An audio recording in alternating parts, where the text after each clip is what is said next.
안녕하십니까? 잘 지내셨어요? 오늘 벌써 11번째 시간이네요. 오늘은 이제 영적 리더십 이제 두 번째 또는 목표 리더십 두 번째 시간이고요. 우리 강의 들어가기 전에 이 코로나19 시대 우리에게 주신 말씀을 한번 생각해 보겠습니다. 본문은 빌립보서 2장 1절부터 11절까지 제목은 조금 유식하게 한번 잡아봤어요. 케노시스 영성, 케노시스란 비움이란 뜻인데 비움 영성에 대해서 한번 생각해 보겠습니다. 빌립보서는 알고 있는 대로 바울이 빌립보에 있는 성도들에게 쓴 편지죠. 빌립보 지역은 여러분 아는 대로 사도행전에 보면 바울의 소아시아 선교가 막 길이 막히고, 그리고 마게도니아 사람들이 환상 가운데 와서 우리를 도와라. 그래서 마게도니아로 이제 들어가게 되죠. 그리고 마게도니아 들어갔을 때 첫 성 빌립보다 이렇게 나와요. 근데 첫 성이란 뜻은 뭐냐면 첫 번째 성을 만났다 이런 뜻이 아니라 마게도니아의 제일 큰 성이었다 하는 것입니다. 그리고 그 빌립보 교회가 이제 세워지죠.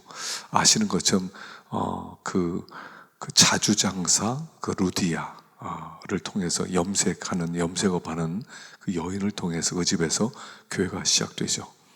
근데 빌립보서를 쓴 여러 가지 목적 중에 하나가 뭐냐면 이 빌립보 교회가 하나 되지 못하는, 4장에 들어가 보면 유오디아와 순두계라는 두 여성 지도자가 알력 있었던 것 같아요.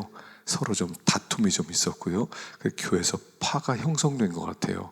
그래서 바울은 그들을 향해서 하나 되라 하는 그런 그 목적의 하나로서 쓴 게 이 빌립보서입니다.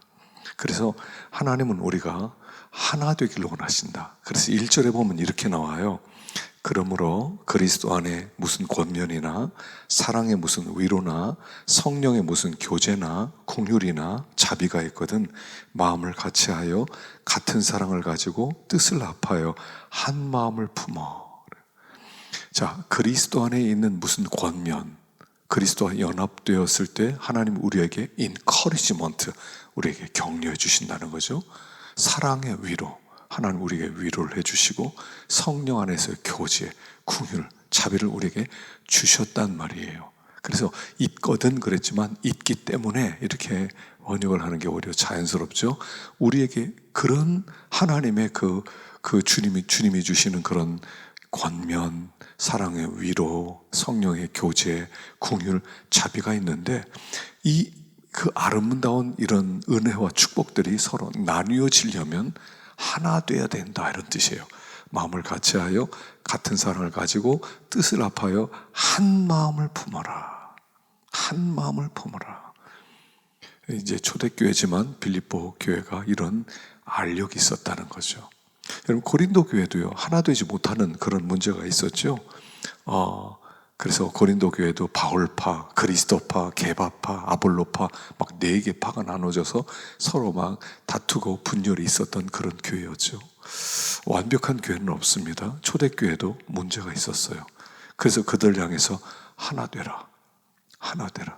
하나님의 계획은 우리가 하나 되는 거다라고 하는 것을 가르쳐주고 있어요. 그래서 에베소서 4장 3절에 보면 평안에 매는 줄로 성령이 하나 되게 하신 것을 힘써 지켜라.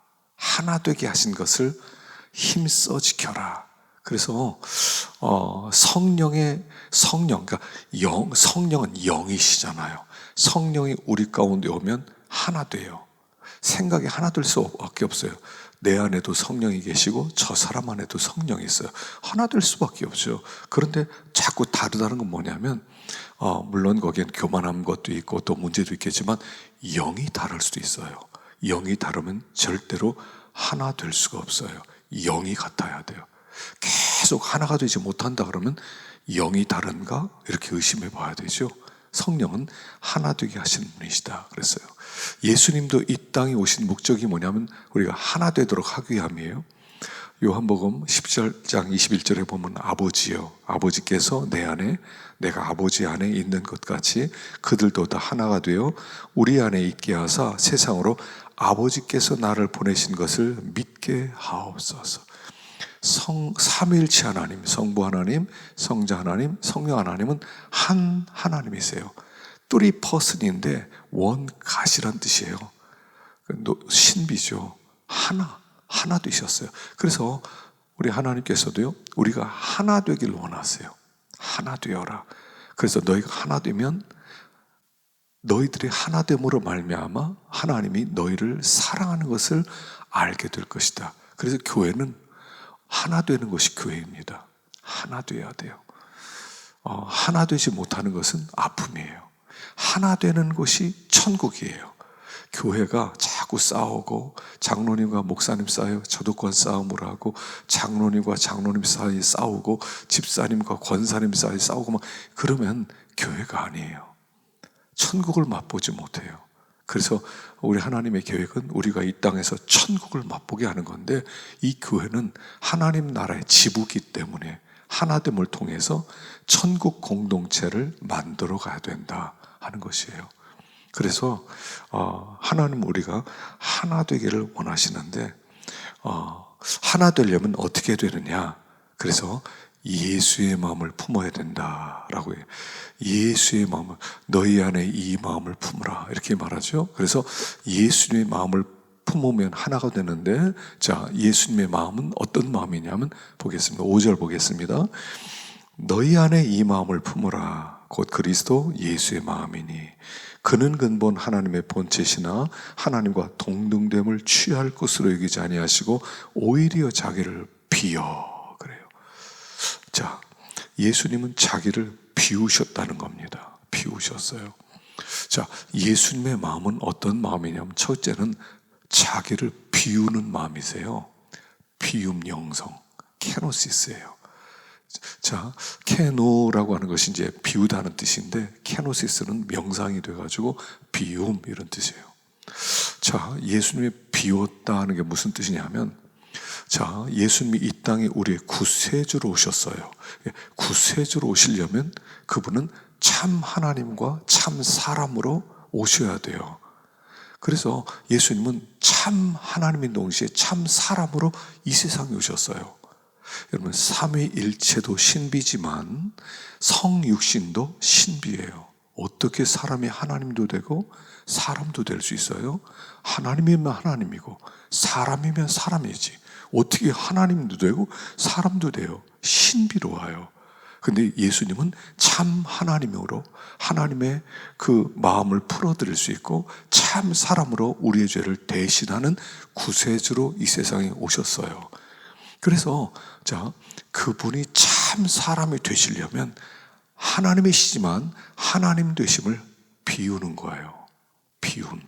여기서 이제 비운다는 것은 뭐냐면 그분이 자기의 자격과 신분과 능력과 영광과 하나님됨을 비우신 거예요. 그걸 버려서 하나님이 아니다 이런 뜻이 아니에요. 그분은 하나님이신데 마치 하나님 아닌 것처럼 그런 영광과 본체, 그 영광과 능력과 자질과 그런 자격을 다 내려놓고 쓰시지 않았다는 거예요. 비우셨어요. 그래서 참 사람이 되셨어요.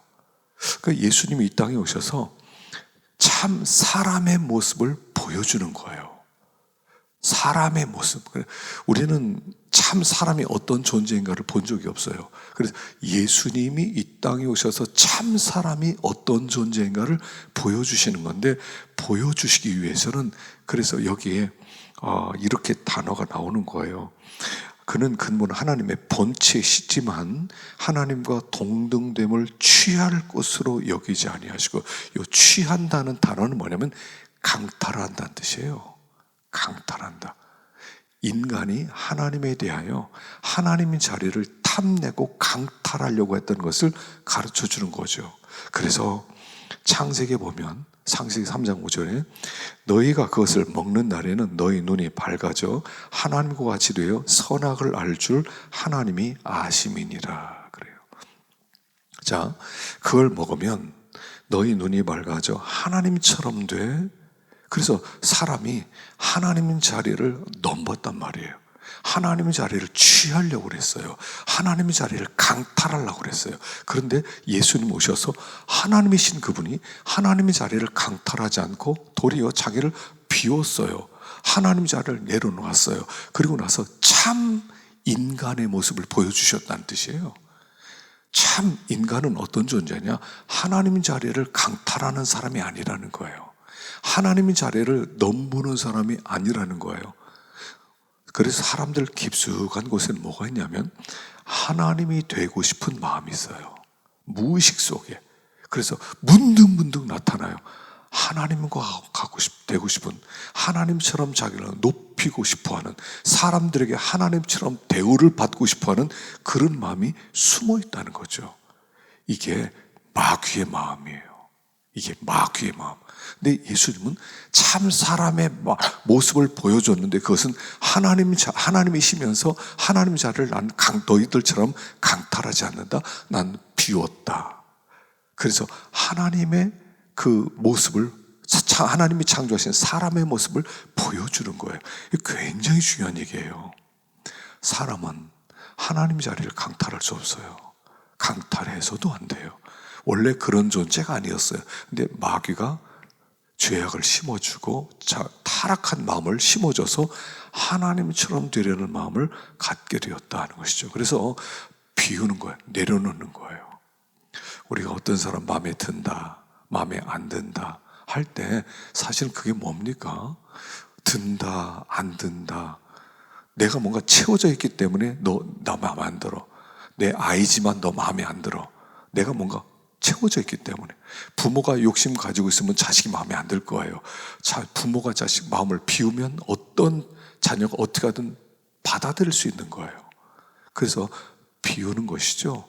내려놓는 거예요. 그 김제에 가면 금산교회라고 있어요. 많이 알려진 얘기인데요. 100년도 더 된 그런 교회입니다. 그 금산교회는 조덕삼 장로님이라는 분이 있어요. 조덕삼 굉장히 부자예요. 그런데 저 사진에 이렇게 좀 나오지만요, 조덕삼 장로님은 원래 부자였고요. 김제 거의 모든 땅이 이 사람 땅이었어요. 이 사람의 땅을 발장구는 지나다닐 수 없을 만큼 그 소장농들은 다 저분에 가서 땅을 빌리기도 하고. 그런데 그 동네에 어떤 사람이 있었냐면 이자익이라는 사람이 있었어요. 이분은 물론 다른 곳에서 조실 부모하고 부모님을 여의고 그리고 나서 떠돌아다니다가 여기까지 흘러 들어왔어요. 조덕삼 장로님이 불쌍히 여겨서 저분을 자기 집에 마부로 써요. 자, 그런데 그 당시에 이제 테이트라는 선교사가 들어와서 선교를 하다가, 물론 여러 가지 내용들이 있지만 짧게 얘기하면 그때 조덕삼이라는 저분이 예수를 믿어요. 그리고 그 마부였던 이자익이라는 사람도 예수를 믿고 동네 많은 사람들이 예수를 믿고 금산교회가 세워지게 됩니다. 그런데 이제 교인이 많아진가 장로를 세워야 돼요. 2명 중에 하나를 세워야 돼요. 근데 후보가 저 조덕삼 씨하고 이자익이라는 사람이에요. 10살 차이예요. 10살, 조덕삼 장로님이 10살 이상이 많아요. 어떤 분은 12살이라고 하기도 하고요. 그러니까 어린애예요. 근데 투표를 했는데 이자익 마부가 된 거예요. 뭐 난리 났죠. 그런데 이 조덕삼 장로가, 내가 하나님이 여러분들이 투표해서 우리 집 마부였던 이자익이라는 사람이 그 당시 영수였는데 장로가 되니까 내가 순종하겠습니다. 그때는요, 장로가 설교할 때예요. 선교사가 계속 설교 못할 때니까 마부가 설교하는 걸 듣겠다는 거예요. 장로님으로. 그래서 참 감동이 됐습니다.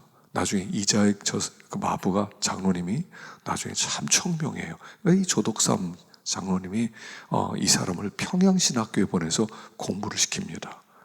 그래서 공부를 시키고 딱 목사 안수를 받았을 때 이 조덕삼 장로가 자기 금산교회 담임 목사로 청빙하는 거예요. 놀랍지 않아요? 후에 이자익 목사님은 이 장로교회 총회장을 3번이나 역임한 아주 굉장히 훌륭한 목사님으로 성장하게 되죠.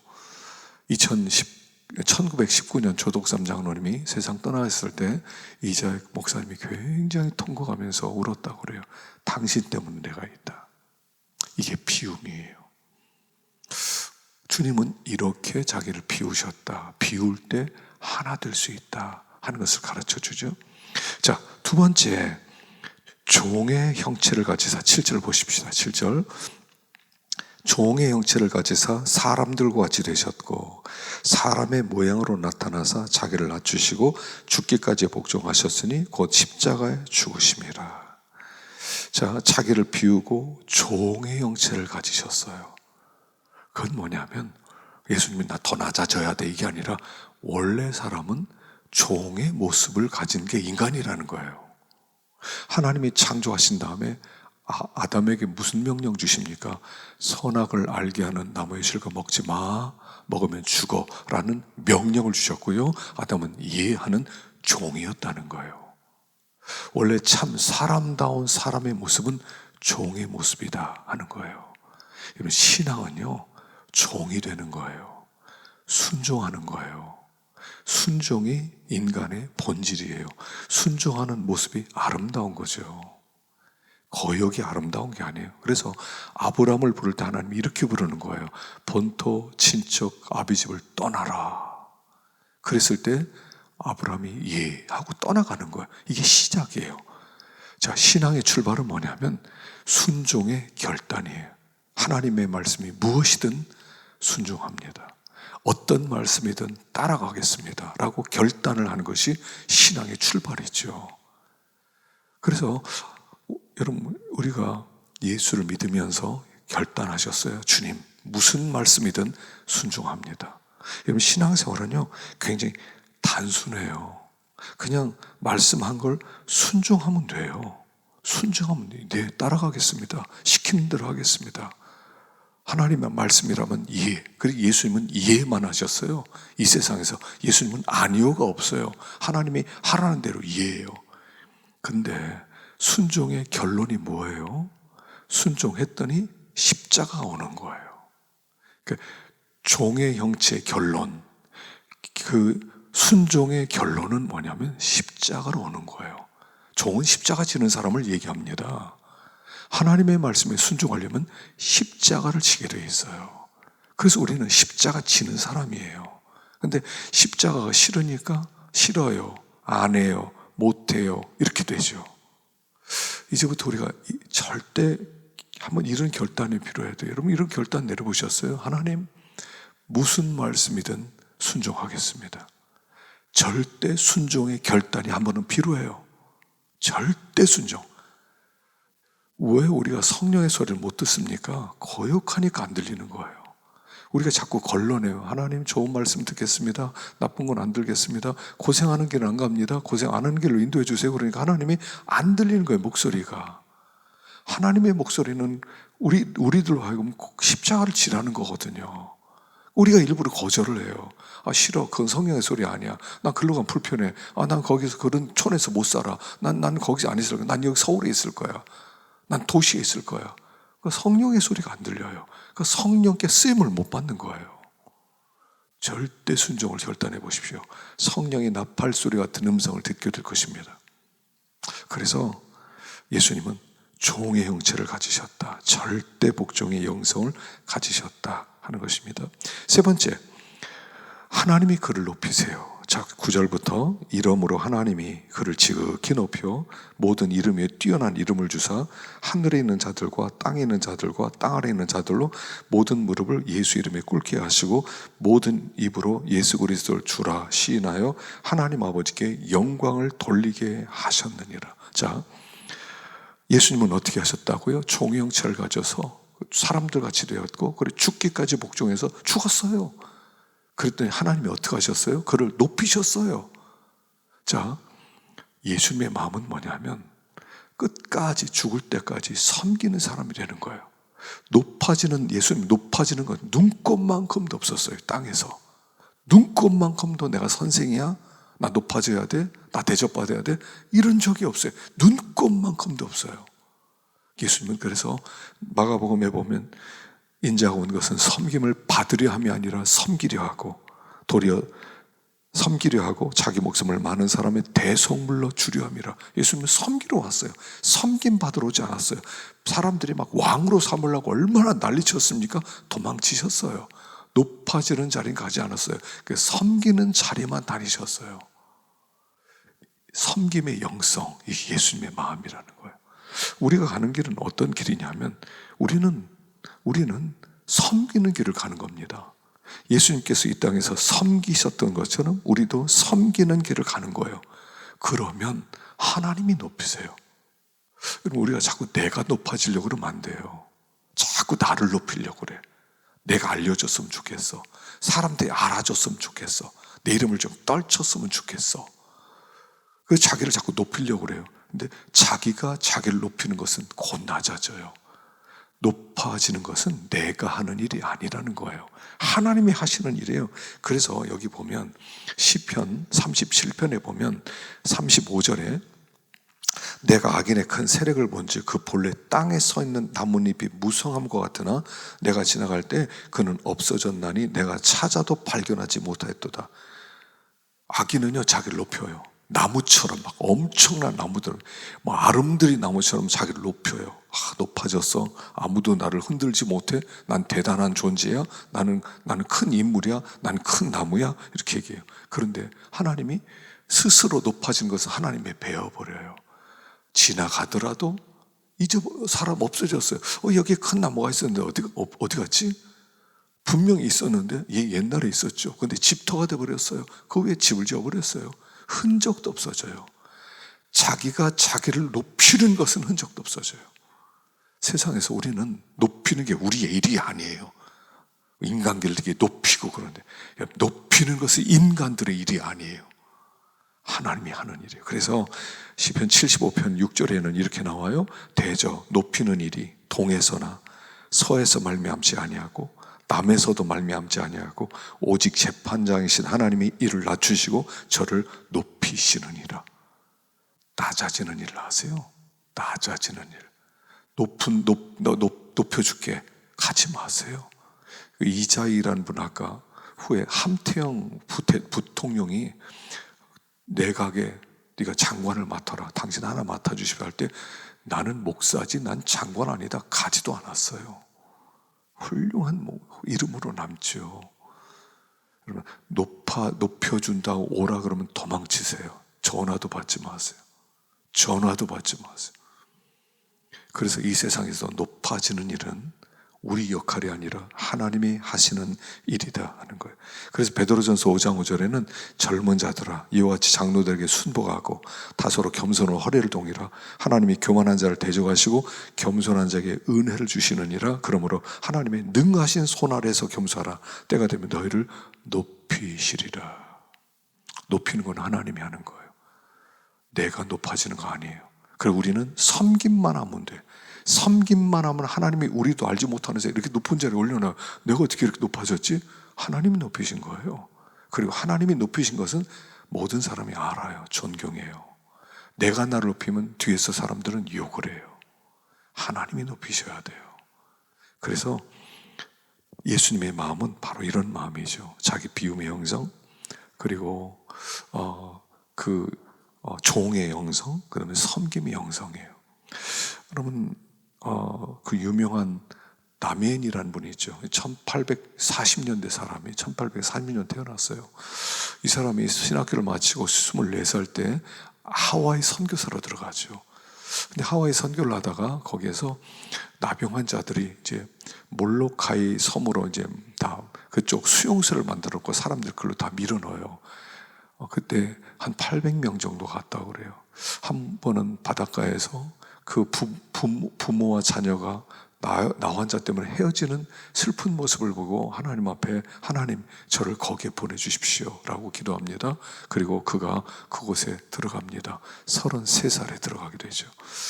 33살에 들어가서 그 나환자들이 일주일에 12명씩 죽어나갔대요. 그럼 관을 짜주고 또 상처를 싸매주고 또 집도 고쳐주고 그렇게 수고합니다. 복음을 증거합니다. 근데 복음이 들어가지 않습니다. 여러분, 하나님은 여러분 같은 나병 환자를 사랑하십니다. 그럴 때마다 마음을 싹 닫아요. 당신 몰라서 그렇지. 당신 나병 환자 안 돼서 그렇지. 나병 환자 대봐. 그 말 나오나. 그래서 이분이 하나님 앞에 기도해요. 하나님, 저도 나병 걸리게 해주세요. 나병 걸리게 해주세요. 간절하게 기도합니다. 어느 날 선교 후원을 하겠다는 사람을 만났는데 그때 그 사람을 대접하다가 우연히 촛불에 손이 닿는데 뜨겁지가 않아요. 뜨겁지가 않아요. 타고 있는데도 뜨겁지 않아요. 드디어 그 나병에 걸리게 된 거죠. 그는 이렇게 후에 감사기도 합니다. 하나님 감사합니다. 하나님은 당신 같은 나병 환자를 사랑합니다 하는 게 아니라 하나님은 우리 같은 나병 환자를 사랑합니다 라고 제가 전도할 수 있게 되었군요 라고 그가 감사해요. 그리고 그 수용소 안으로 들어가서 그들과 함께 살아갑니다. 3년 만에 800명 중에서 700명이 예수를 믿게 됩니다. 그리고 그가 49세 되었을 때 병이 깊어져서 세상을 떠나게 됩니다. 하나님 앞에 이렇게 기도했다고 그래요. 하나님, 제 모든 것을 주님께 드릴 수 있어서 정말 감사합니다. 여러분, 제 시체를 제가 늘 기도하던 그 나무 밑에 묻어주십시오. 예수의 영성입니다. 피음의 영성. 우리가 그 예수의 마음을 품기만 하면 사람들에게 감동을 줄 수 있어요. 참 사람의 모습을 보게 되는 거예요. 충격을 줄 수 있어요. 그리고 충격이 복음의 중요한 도구가 될 것이에요. 그래서 케노시스 영성, 피음 영성 가질 수 있기를 간절히 축원합니다. 자, 다음 시간에 공부 계속하겠습니다.